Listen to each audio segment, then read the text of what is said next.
કે જૂનું ગામ જોયું હોય હા અને એનો રસ્તો તમે ભાળ્યો હોય તો કદાચ બે ઘડી મારા ભગવાનને પૂછીને મૂકા માતા હેડું જૂનું ગામ જોઈ લો ને તમે હા મેં જોઈ લો કોણ જોયું છે ને? જોયું છે મારે. તો લ્યો મારા ભગવાન ભેળા રહેતા હોય દેશ, દેશ. વિનુભાઈ દેશ કે આજે આ પરિવારનો જૂના ગામનો ભાઈ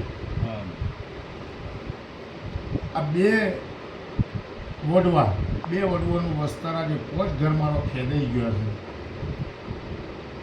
શંકર મામાનો ઓળખ છે કે વચ્ચે મામા બધાનો પેદાઈ ગયો પરિવાર ભાઈનો પરિવાર હતો ને ત્યાં તો ઓલા વચ ભાઈનો હતો એ કહેમાં આ પ્રમાણે પણ તમે કહો કે આ સાચી વાત સાચી આ પોચનો પરિવાર આમાં બે વડવાનું વસ્તારા પોચ હા, બે વડવાનું. સાચું આજ મારો પોચનો પરિવાર મુકા ફેદાઈ ગયો છે લે. સાચું હા. મારે કેટલા સમયથી ફેદાઈ ગયો કેટલા સમયથી લેગ જાગ્યા નાગોટી લાવ તો આખમું જીવન બહારનું દેવું ન કહેવાય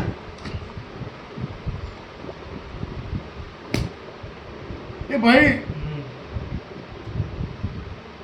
આ દેરું તો ઢાલ બનીને તમારા ઘેર આવ્યું છે દુખાવા નહીં આવ્યું જે ગાળ તો વધારે ખેંચી નહીં પેલા પપ્પા જીતા ચાલો, કઈ ગયો